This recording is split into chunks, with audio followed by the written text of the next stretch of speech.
Hi, everyone. Welcome to A Chef and a Shaman. I am here with the incredible, stupendous, fantastic chef, Whitney Aronoff. Woo! Chef Whitney Aronoff. Oh my gosh. Your background is something I'm very jealous of. It is gorgeous where you're at, and I want to be there. Can I please live there? Right there with you. Yeah. We'll work on manifesting that on our call today. Yeah, absolutely, absolutely. So, what's been happening in the world of you? I know that I've been away, and what have you been doing while I've been gone? Well, I've been working on a bunch of amazing podcast episodes, and I've been working on an upcoming online cooking class because what I want to do is empower people to cook healthy meals in the kitchen, make them more comfortable in preparing elevated dinners for themselves.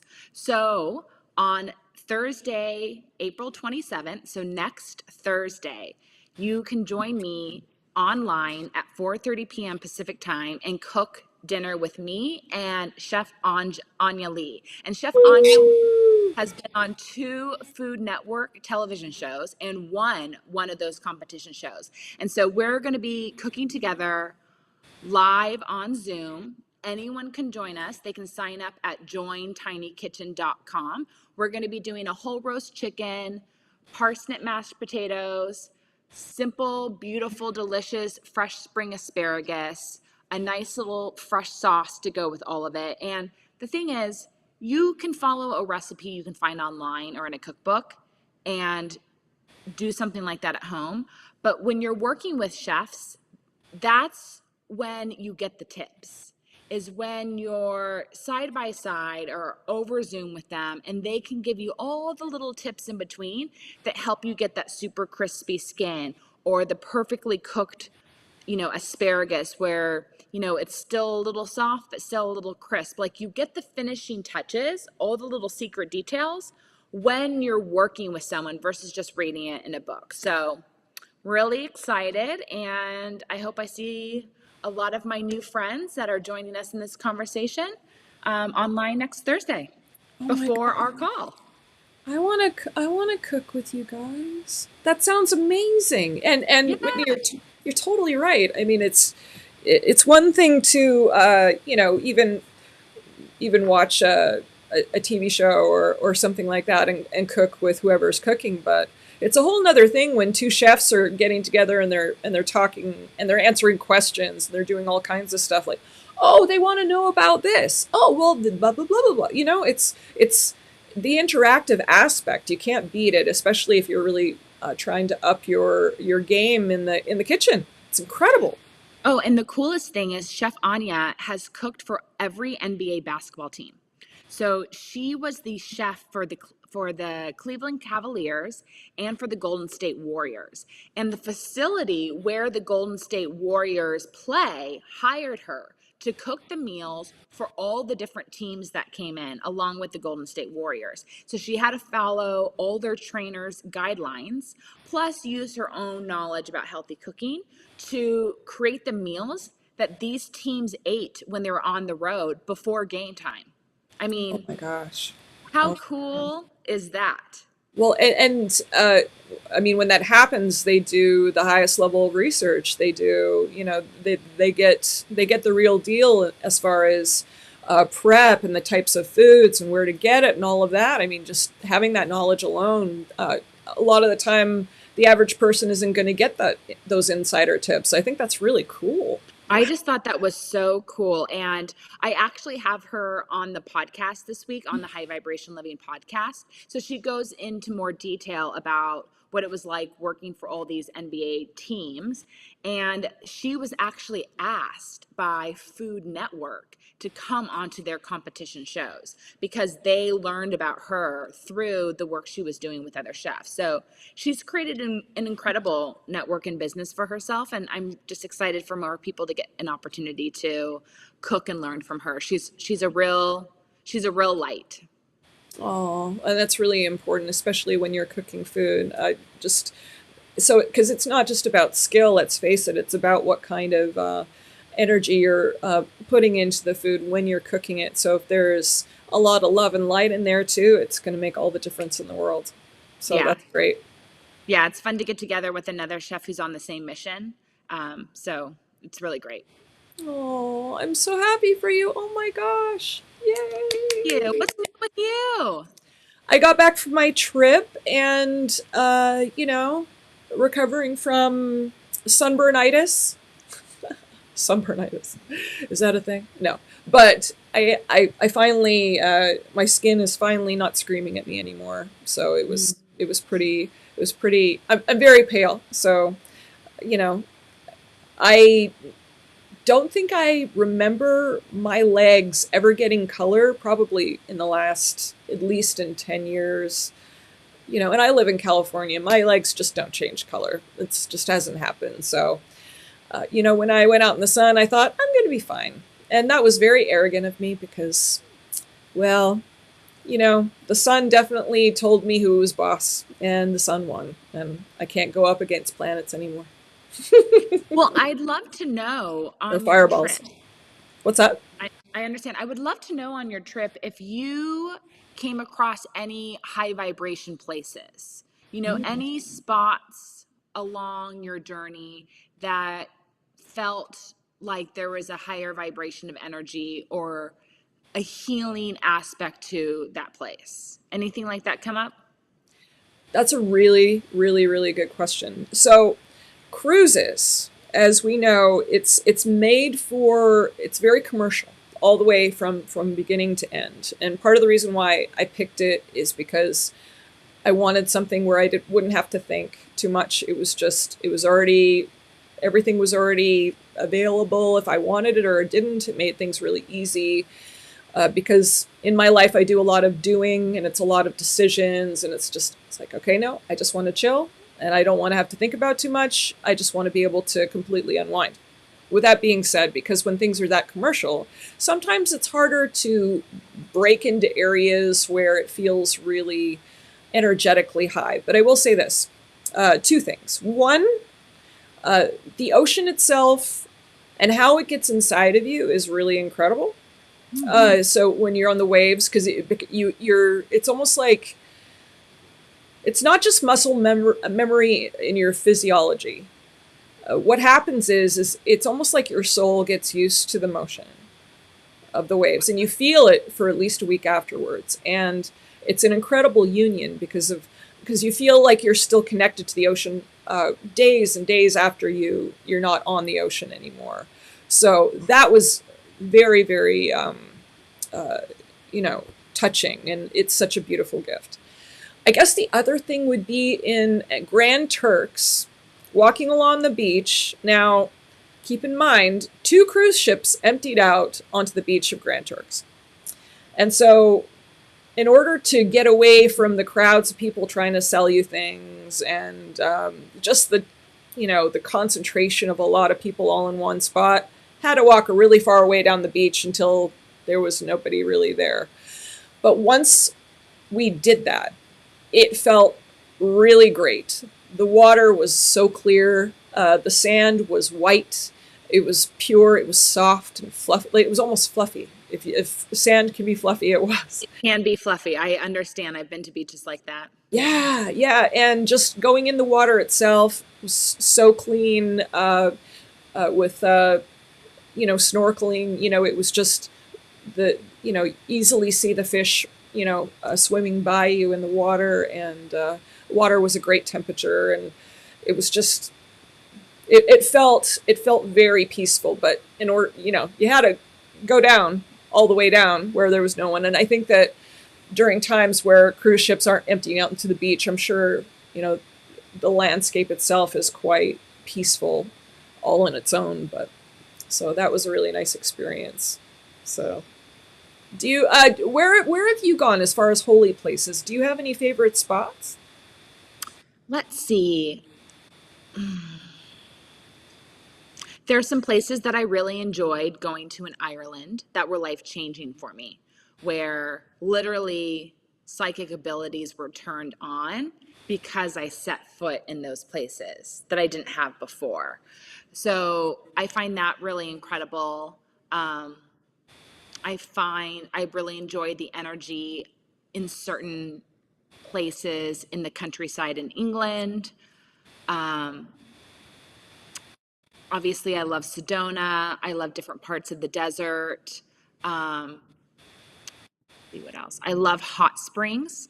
So any place that I can find and access hot springs, I really enjoy. Um, I know I'm missing some stuff here. I found Uruguay very amazing.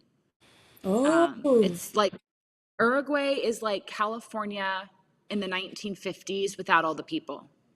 Looks like California has that same vibe, just there aren't very many people. It's very peaceful, really incredible beaches, hot springs.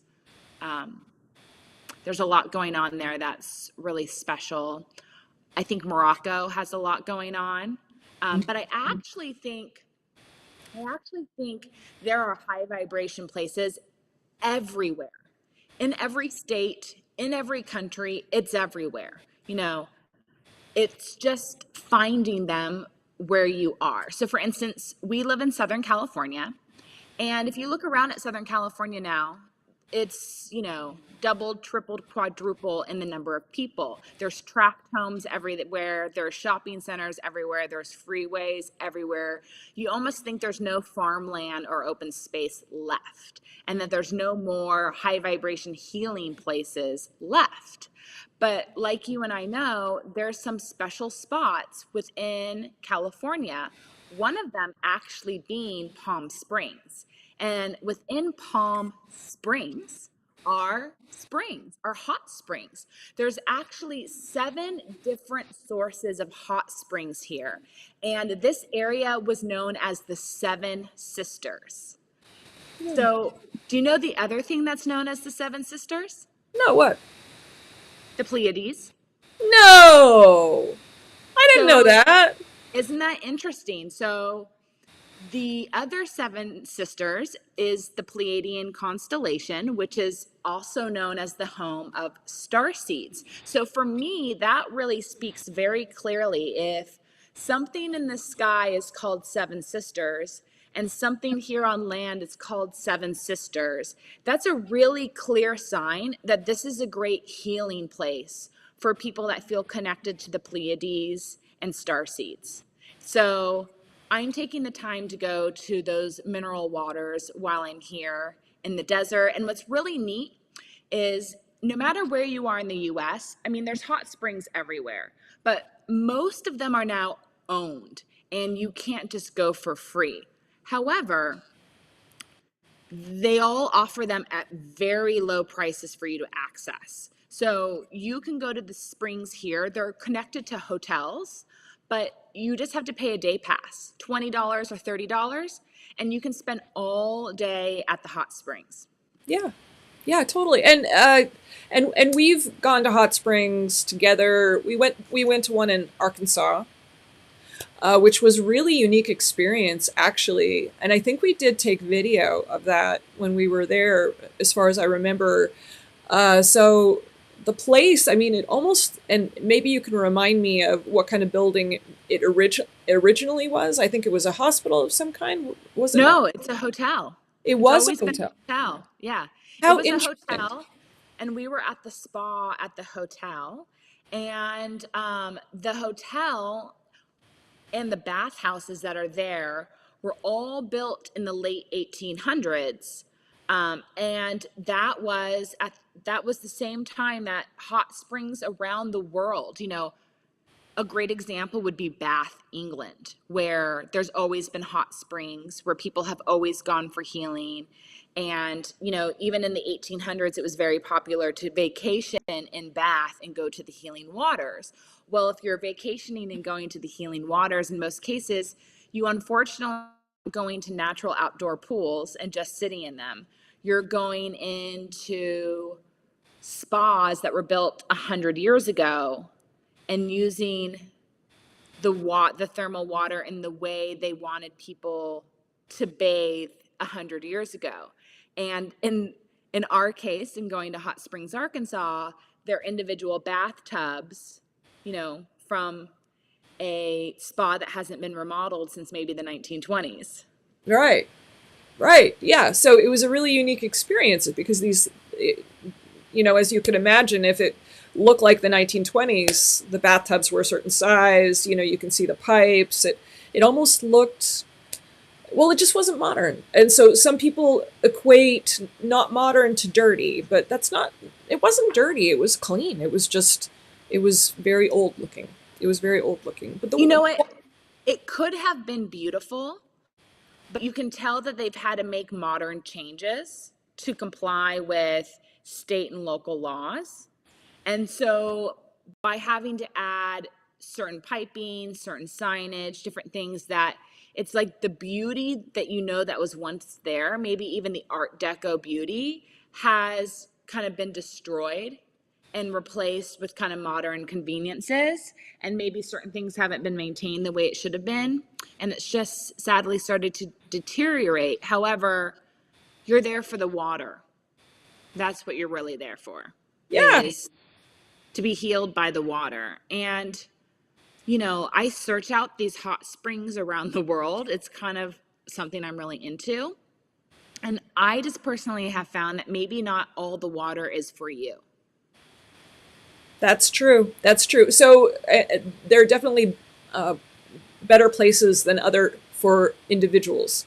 So what one place that might really work for one person might not necessarily work for the next person, depending on your bloodline, depending on your heritage, depending on what you're going through as a soul in your life. Yeah, I've tried multiple times with Hot Springs, Arkansas, and it's just not for me. I find there to be a real downward spiral energy. Um, so it's just not the spot for me. There you go. So, and Yeah, that's okay.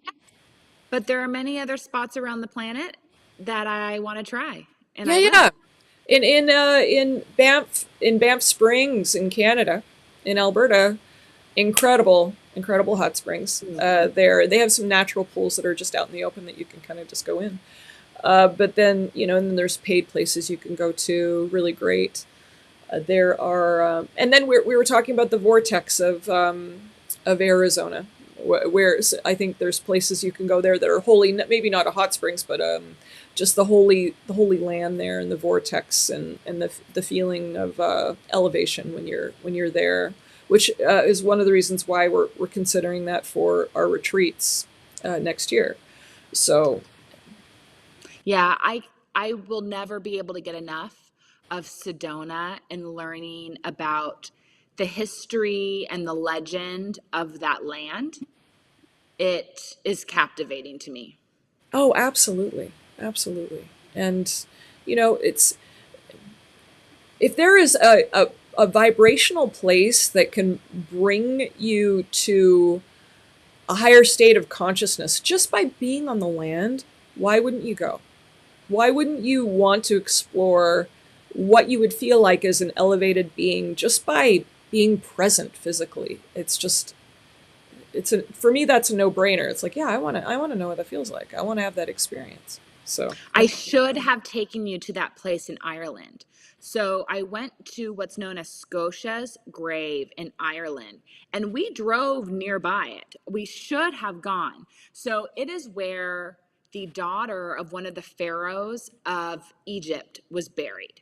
So one of the pharaohs of Egypt at one time felt like his rule was being threatened, and he wanted to make sure his children weren't killed. So he sent all of his kids, all of his bloodline, to different parts of the world to live, and sent them with all their slaves, all their maids, a whole crew to take care of them so they could continue to live like a pharaoh's child, no matter where they were in the world. And one of his children was sent to Ireland, and her name was Scotia.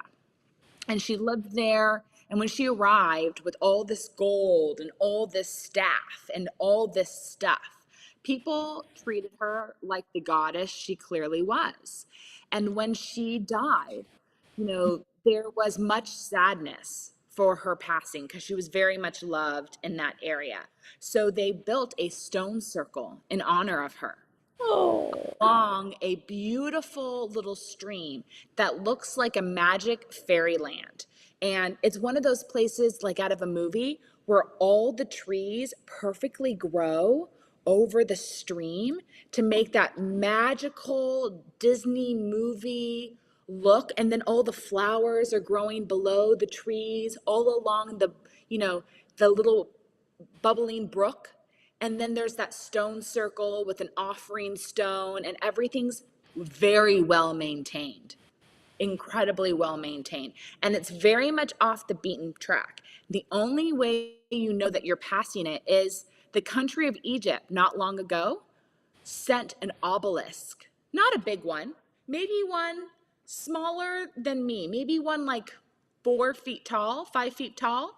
And it's just at the corner of the street where you turn to go and find her grave, oh my just as a gosh. subtle signal that one of ours is here.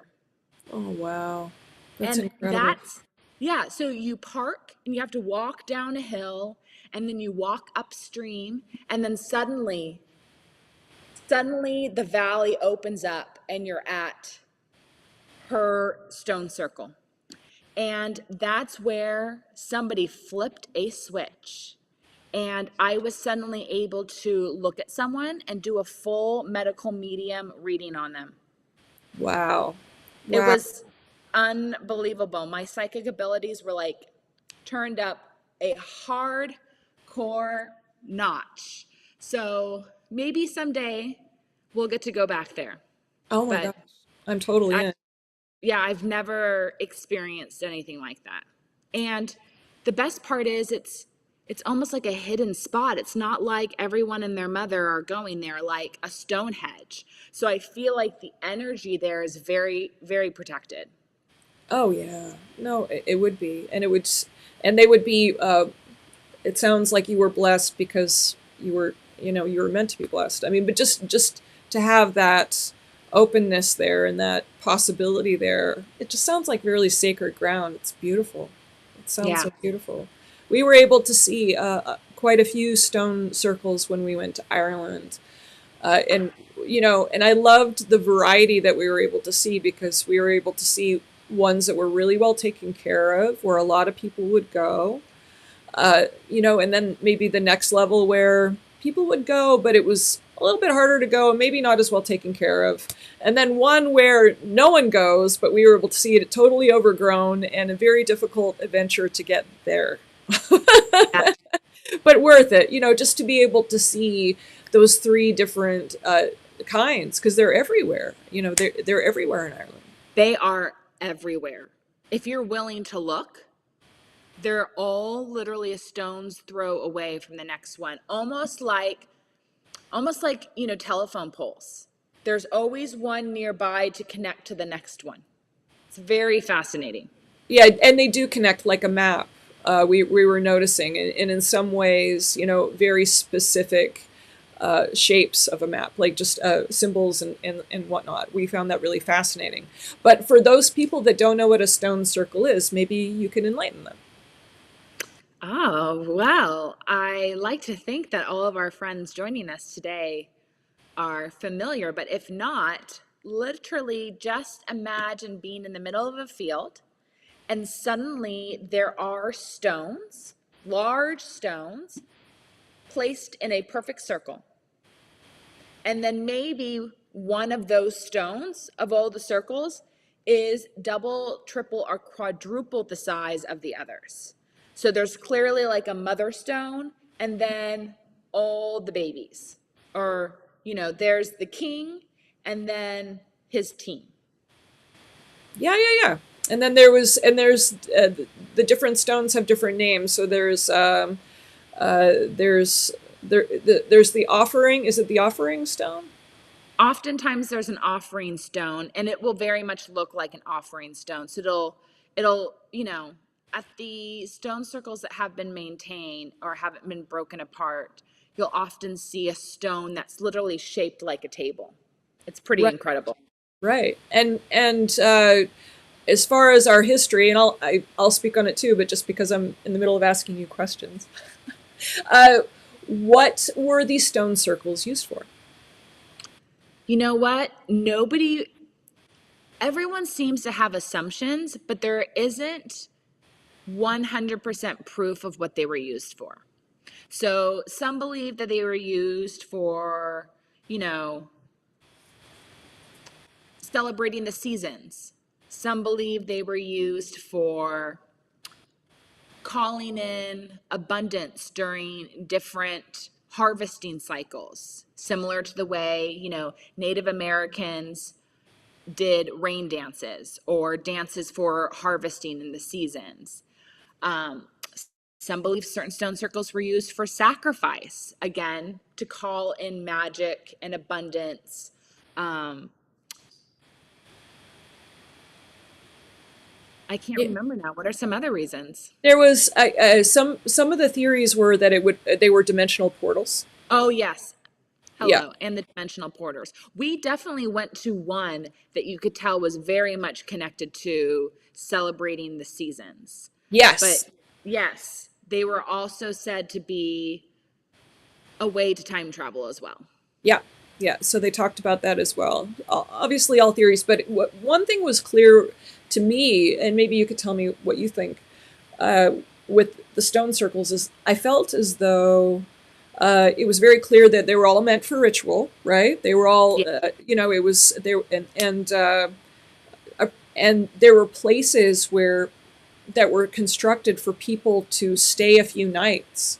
So when they would do rituals, it would go on for multiple days. So whatever celebrations, whatever rituals, whatever ceremonies they were doing, it was planned out for a multitude of days. So these were a big deal. I mean, to get these stones into a circle, these are not light stones. I mean, these stones were you would take it would take a lot to get these stones into a circle.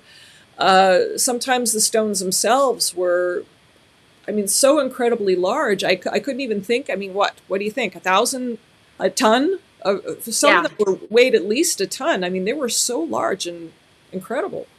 Like when I took you to Urag Stone Circle, which was out in the middle of nowhere where all the sheep were Yeah. against, like those are enormous in the middle of nowhere. Another thing that's really interesting for those tuning in is every stone circle had a giant piece of quartz, and the quartz was essentially used to turn on the magic of the stone circle. So if that stone circle was a portal or a time machine, the quartz had to be there in order to activate it and turn it on. And that was the big thing that a lot of people talk about as you go to all the stone circles in Ireland is just about every stone circle, the quartz has been stolen. Yep. There was one stone circle that we went to where you and I felt like it had some sort of connection to the seasons and was a seasonal ritual place. And there was remnants of some quartz there. Um, but that's really interesting to think somewhere in Ireland or somewhere on the planet, people have those pieces of quartz that were originally at stone circles. It's not like it just, well, things can just disappear off the planet, but in most cases, somebody has this quartz. Yeah, and where did they go and what are they doing with it? But yeah, so part of some of the theories was, the quartz was, like you said, this almost like a magic key in order to open whatever vortex or whatever other world or timeline or whatever that they were, time travel or whatever they were trying to create, or it was just a part of their lore through ceremony. Just just an element of the ceremony. So just kind of like any ritualistic thing where they would, have specific elements in place due to their belief systems that this was a part of the elements that got to be there. So whether that's what was happening or not is, well, it's impossible to say. But we did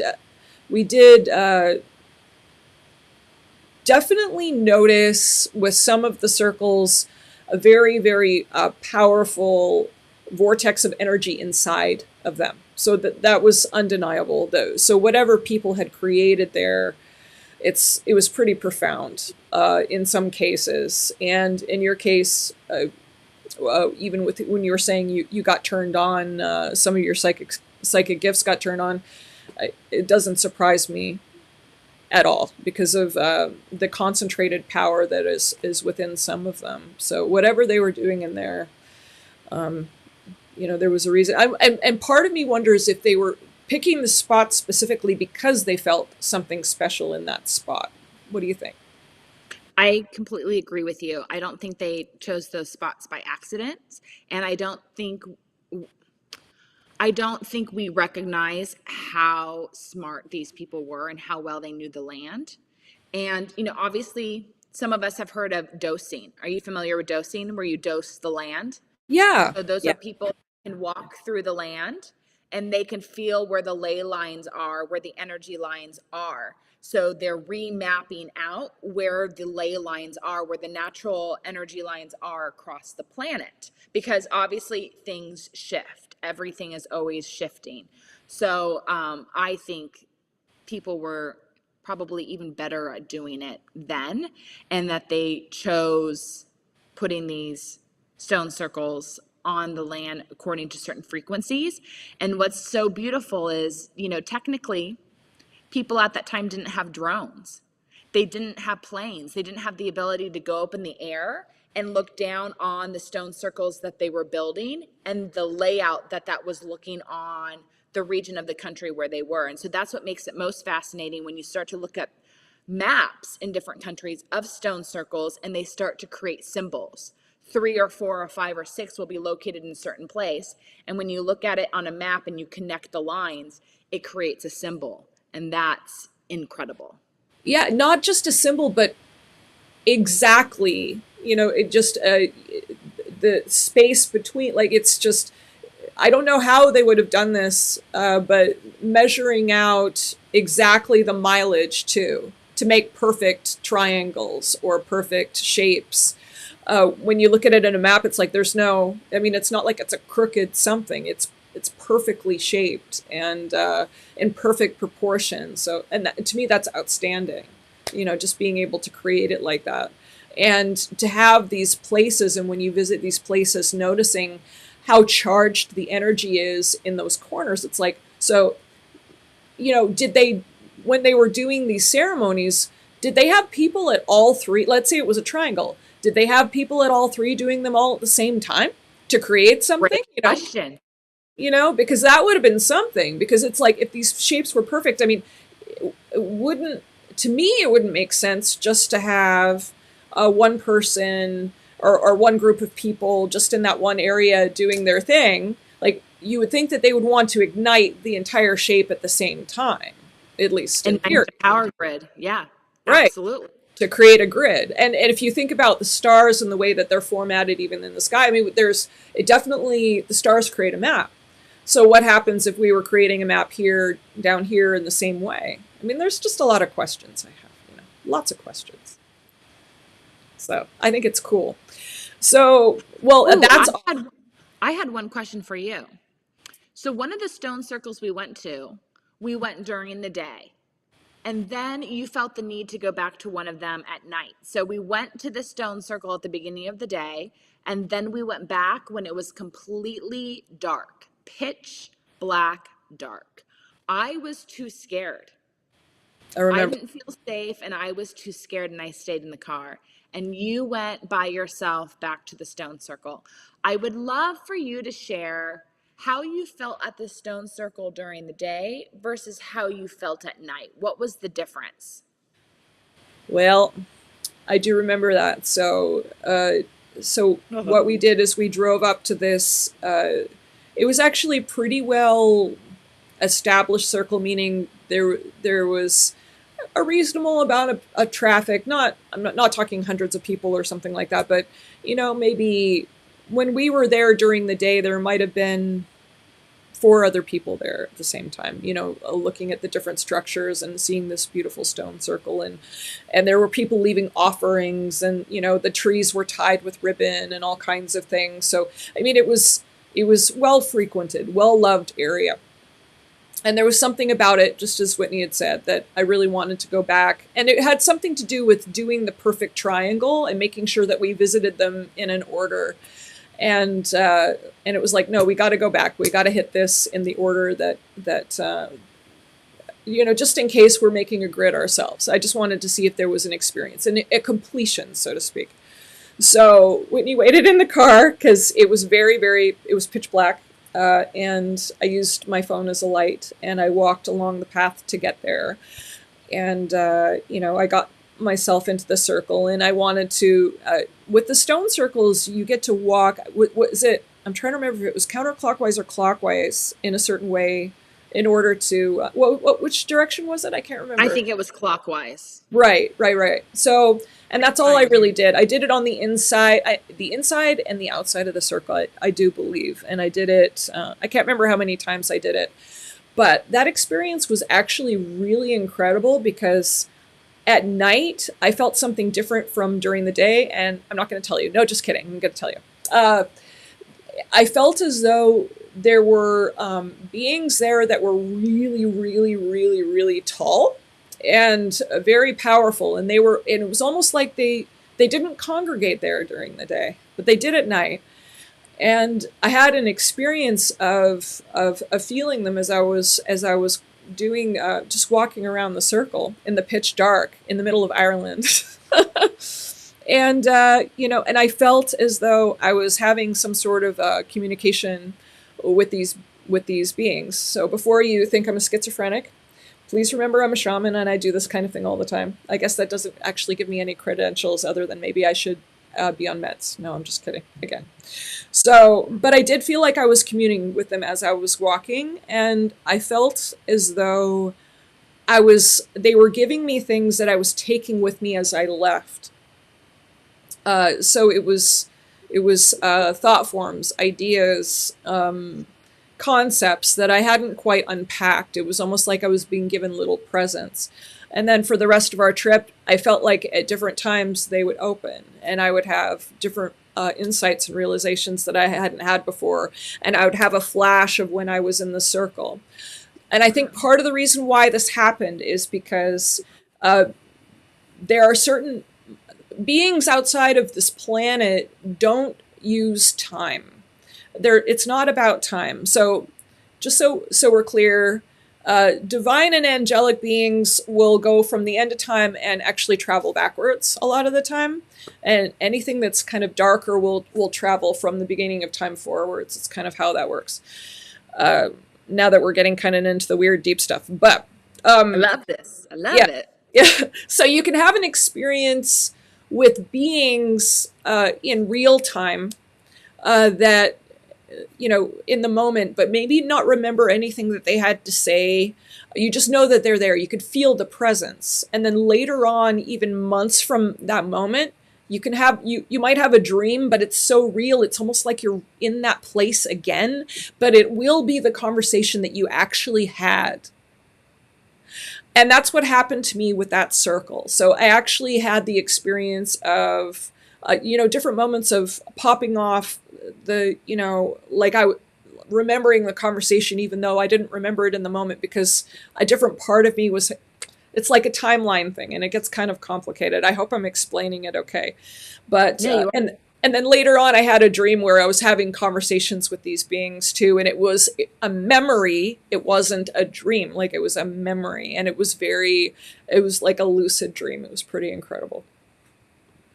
Anything that you learned from that stone circle or those beings that would support anyone who's listening today? Any lessons that they taught you or ways to look at life or anything at all to better take advantage of when you're in those spaces on the planet? Yeah, there some of what was being discussed had to do with a concern about the state of consciousness of the planet, and I think they were talking to me about it not just because I know this sounds ironic just because that happens to be my passion, but the way that they were talking about it was a different perspective. And so I think they were talking to me about it just because that's who I am. But they talked about other things too. But the reason I'm bringing up this point is because I feel like it's important.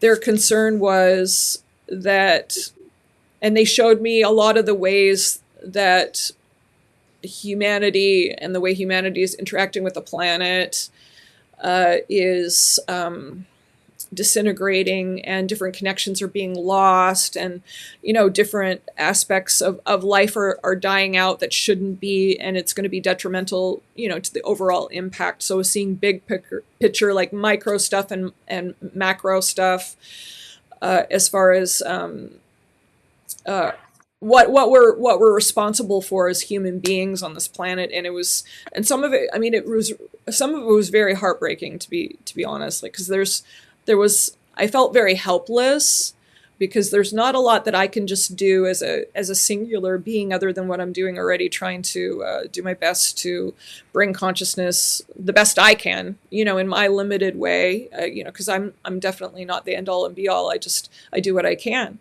So just like a lot of us do, I can only work from the consciousness I have, and I'm still playing in the sandbox. I'm a nobody in that. So I just do the best I can. And but these beings were talking about how important continuing to elevate, because that's the reason why we're all here.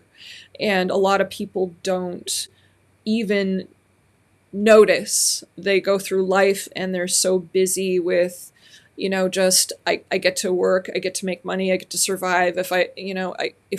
Where's my next meal coming from?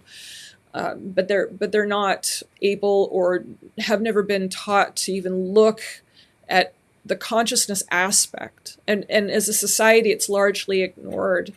Because if we look at even our school system, kids aren't taught how to be emotionally intelligent at all. They don't even know how to get along with each other. It should be taught universally in every single class, as like just as a way of being. I mean, it should be taught to the parents. It should be taught to everyone. So we all know how to get along, and we all know how to respect each other. So there's one universal way of thinking, but just that elevation of consciousness would allow us to love each other in a way that we don't understand how to do now. And Mm-hmm. so a lot of the conversation had to do with those types of things, and their insights I put into practice, in my own practice, and I now teach them, and they've become, evergreen with everything that I do now, because what they were saying was really brilliant, and I'm grateful for their teaching so that I could teach it to others. That's so fantastic that you were able to incorporate some of the things that you learned from that stone circle. Mm-hmm. Where are some high vibration places on the planet that you would like to go to?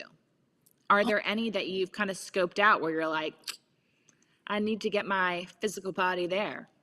I, I keep feeling Egypt. I keep feeling it. And I don't know where in Egypt exactly it is. I haven't done the research, but every once in a while I'll get a scratch on the side of my brain going, Egypt, Egypt, there's something out here you get to see. There's a holy place out here you get to see.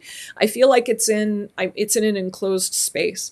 And I keep seeing flashes of it, but I'm not sure where. I think that if I were to see pictures, I'd know. I haven't I'll been. show you. Yeah. I'll show you some pictures of some off the beaten track places that I'd like to go to in Egypt, because Ooh. that's, I think, where the magic is. It's the off the beaten track. And a lot of those places, you have to get a certain guide who's willing to take the risk to take you there. Because a lot of places we're not allowed to access. Because, Yeah, as we know, people know that they're powerful places. there is. Um, yeah. And and not only that, but I feel like there's certain places too that they're so busy trying to make everything commercial so they can make more money, that sometimes these places are harder to find. It's not as it's just because there's not the money fueling it, so it's not easily accessible. It's like there's some really great YouTubers out there that haven't quite they don't quite have a voice for themselves yet, or they don't quite have the followers, so they're harder to find. But it doesn't mean that they're not amazing, and what they're saying and what they're doing isn't amazing. Or a musical artist or whoever. I mean, it's about exposure, really. And sometimes when it comes to these types of places, it's about interest too. How many people are actually interested in seeing the holy places, the high vibrational places? It's a niche group, but if they don't know about it, how are they going to find it? So, Absolutely. I understand. but I'd like to find them, and if I discover them, then I'll bring everyone along. Sounds like a good trip. Yeah, I think so too. I think so too. Where do you want to go? There are some secret spots in Mexico I'd actually like to go to. There are some incredible spots in the Yucatan. So basically, right on the border of Bolivia. So I'd like to go there. Um, I've always wanted to go to Ecuador. I feel like there's a lot there.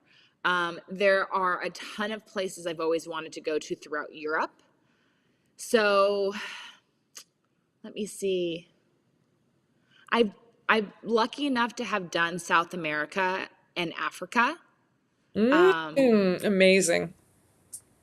I'm I'm okay if I don't go back to some of those places. However, I would like to go to one of the stone circles that's outside of Cape Town, that's in South Africa.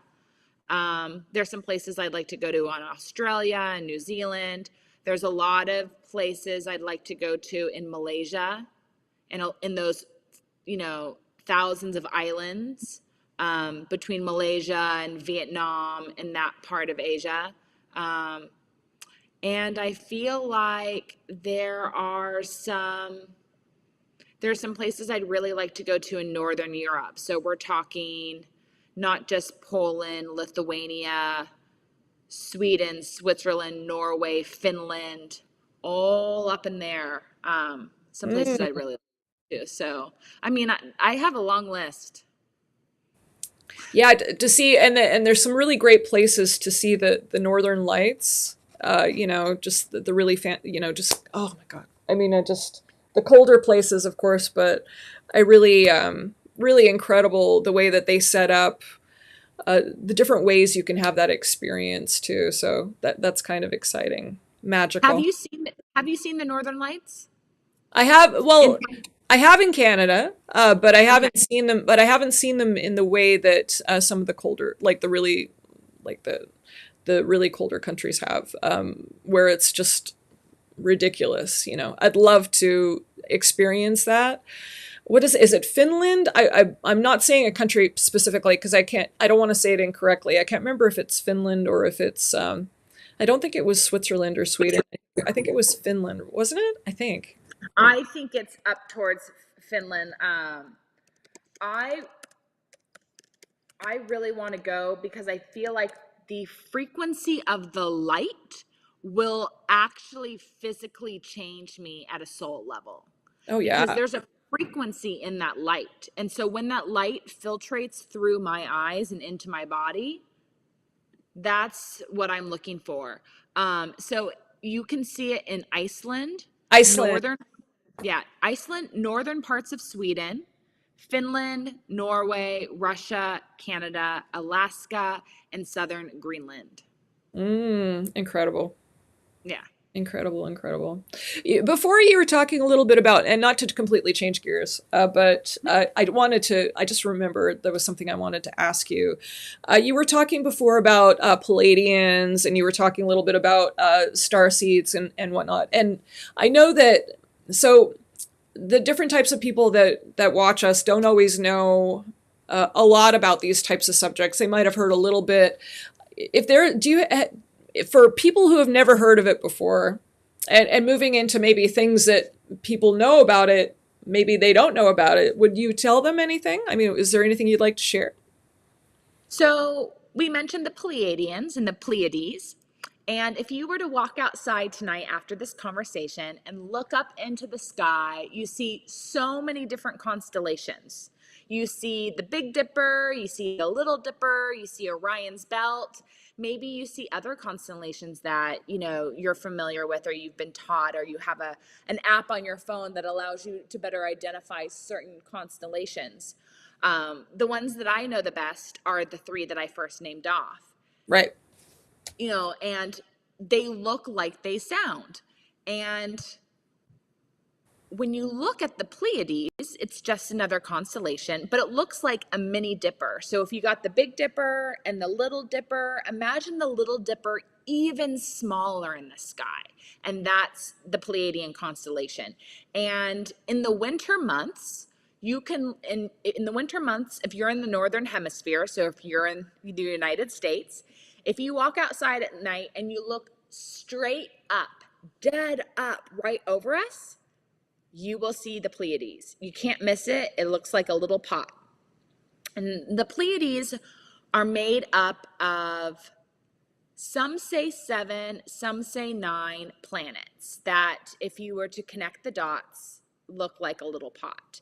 And there are many people, especially astrologers, that believe that a lot of people on the planet right now have a soul origin connected to the Pleiades. And this shows up in their natal birth chart. And a lot of people feel connected when they see that constellation. They feel like they're connected to home. They can see their home, and they find that the people that they connect to in real life have that same experience when they hear or see that constellation. Amazing. And oh my gosh, Whitney, I think that was probably the best explanation of that I've ever heard. That's Oh, really coming well, from, thank you. yeah, no, that was really, really good. So, does this connect to star seeds? So, the Pleiadian constellation is known as the Pleiadian constellation, the Pleiades, and like we mentioned before, the 7 sisters, in reference to the 7 main planets that make up that constellation. The nickname for people that come from the Pleiades, are star seeds.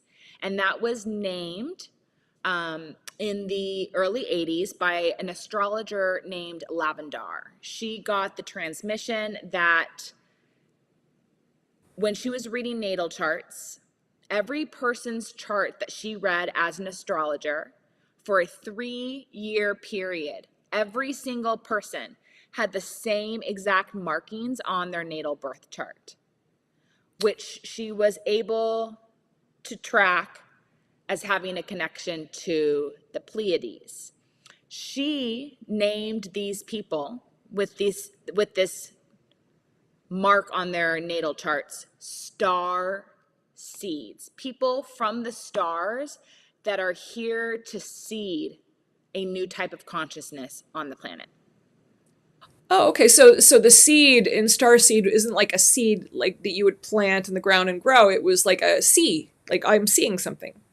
No, it is planting. It's planting a new seed of humanity, a new seed of consciousness, a new seed of thinking, a new seed of being, that they're truly people that are here to plant seeds within the other individuals on the planet to create a positive change for the future of humanity.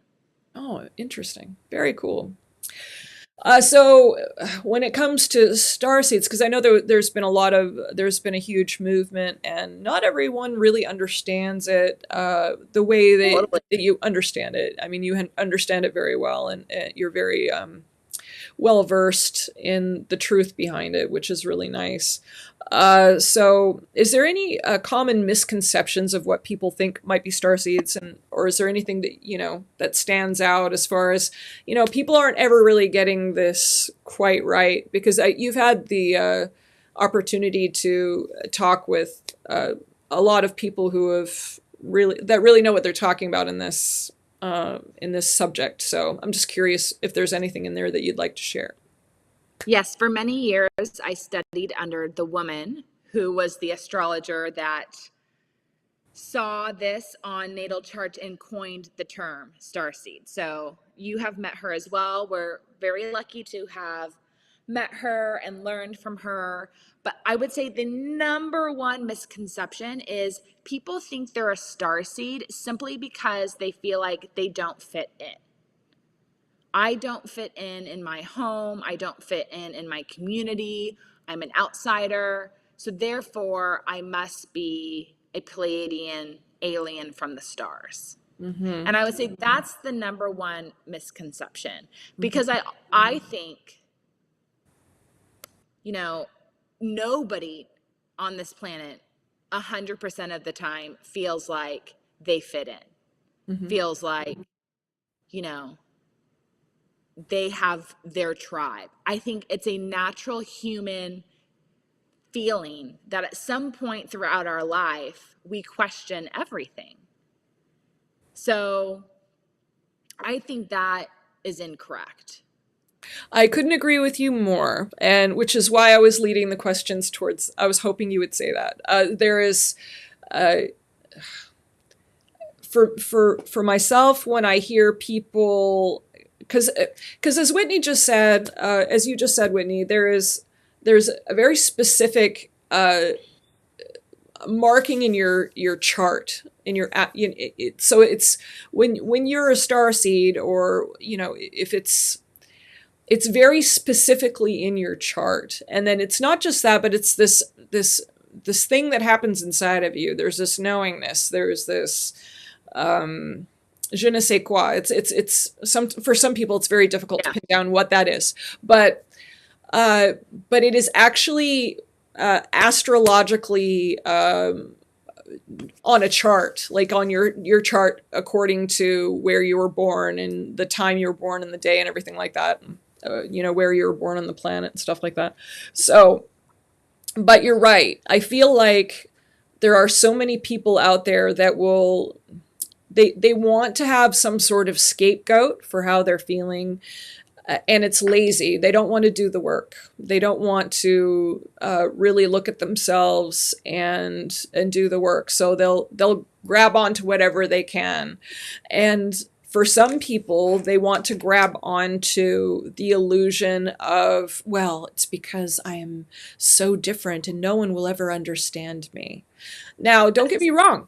Don't get me wrong. There are people that actually are in that position because they are actually legitimately a starseed, and they're going through something because of it. So I'm not taking away from those people, and I never will. But there are people out there also that, in order for me to highlight one, I also get to show the flip side, and state very clearly that there are definitely people out there that are using it as an excuse to not grow, to be lazy, to just people that use spirituality as an excuse to hide or to not do the work.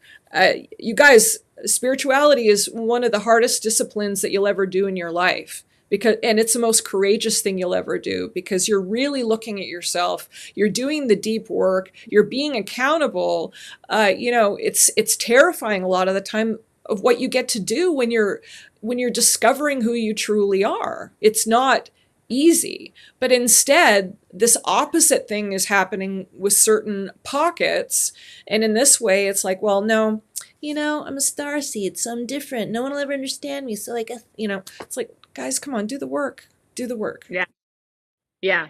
That skits over. You recognize that you have that connection, and then it's great. I have another tool in my tool belt.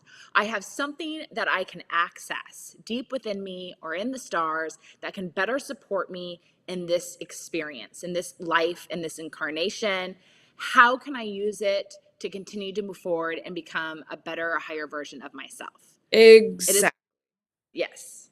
Exactly. And everyone with every experience in life that kind of kicks you down, you are welcome to have a cry day. You are welcome to have 2 cry days. Like, you can take a little minute and pout, but then you got to kick yourself up. You got to get up and move Mm-hmm. forward.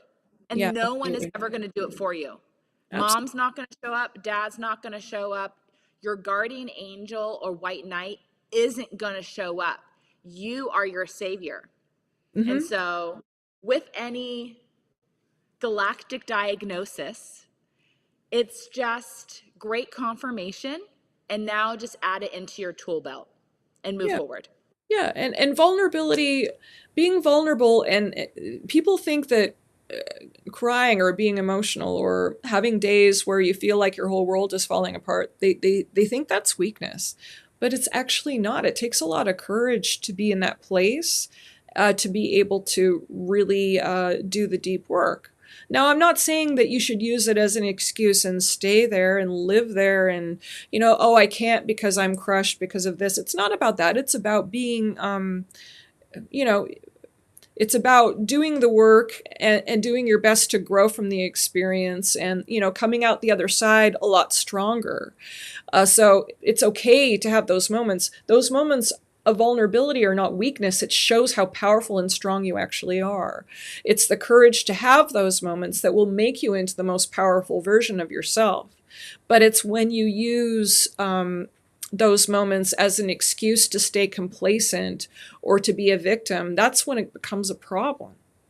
So there is a balance there, and these types of things are very touchy and difficult to explain to people, because if you don't explain it the right way, then all of a sudden you're the bad guy, like, oh, well, so I don't deserve to have pain, I can't have my bad days. It's like, no, it's not. That's not it. But if you go deeper into the conversation and you actually look at all the elements, things are not black and white here on this planet. It's there where we live in shades of gray, and to live into absolutism, where no, it's it's either really good or really bad. It's just not how life works. The shades of gray happens all the time, and we get to balance things out in order to navigate life. So vulnerability, really important. Being able to have the courage to face these types of things, really important. It's also really important to understand if you're using your pain as a way to be a victim and to not grow, and as a weapon to yield towards other people. So just be really careful of those things. Does that make sense? Absolutely. I've loved our conversation today. I've learned so much. This was really fantastic. Thank you. Yeah. Yeah, it was really great. I'm so glad we were able to talk about a lot of the things we haven't actually never really mentioned before. I don't think we ever talked much about the stone circles before. It's really a fascinating subject, honestly. So It is. It's one I will never get tired of learning. Oh, and one thing we didn't mention, I really want to go to the pyramids in Romania and Bosnia. yeah, yeah, yeah, yeah. Wow. That's one thing that's on my list. So there are pyramids all over the world, and there are stone circles all over the world. There's so much to learn and discover and experience and feel into. So I hope everyone that's tuning into this and rewatching gets inspired for their next travels, and maybe how they can have some new spiritual experiences along the way. Yeah, please don't be afraid to experience the world, travel. I mean, don't do things that are dangerous. Don't. Hey, I think it'd be fun to go. I don't know, do something dangerous, but explore the world. Explore the world and do harmless things. Like if you're afraid to, you know, get on a train, maybe try getting on a train and seeing and taking a little trip somewhere and stretching and facing those types of fears. Face the innocent fears. Face the, hey, I'm afraid to try playing basketball. Give it a try and see what happens. Do little stretches and see where that takes you. It might become your next favorite thing. So I do believe we are at time, although I could talk to you all night, Whitney. I mean, it's just I always So have the this best. was fantastic. And I would love to hear from the audience how you guys enjoyed the conversation, and specifically the topics that we touched on. Like, did this interest you? Do you want us to go deeper? You want more of this? High vibration places, experiences, star seeds. Let us know. Leave us some comments. That will help us give more content like this to you. Yeah, I mean, do you want to see us travel? Do you want to see us in these places? Yeah. Do you? What would you like from us? Please, we are here to serve. I want to know what you're interested in. We want to know. So please let us know so that we can best serve you. And, I can't wait for our following conversations because they just keep getting better and better. Absolutely. All right. Well, I guess I'll see you next Thursday after my online cooking class with Anya Lee. So If you guys are free again next Thursday, April 27th, 4:30 p.m. Pacific time, join and sign up on Tiny Kitchen. So join tinykitchen.com, sign up to cook with me, and I'll see you Thursday at 4:30 and then again at 7 p.m. with Shamananda. Yeah. You guys should really check that out. I think it's something that can't be missed. I love you all. Thank you so much for tuning in, and we will see you next time. And if you're watching a recording, check out the next video. Love you guys. Bye.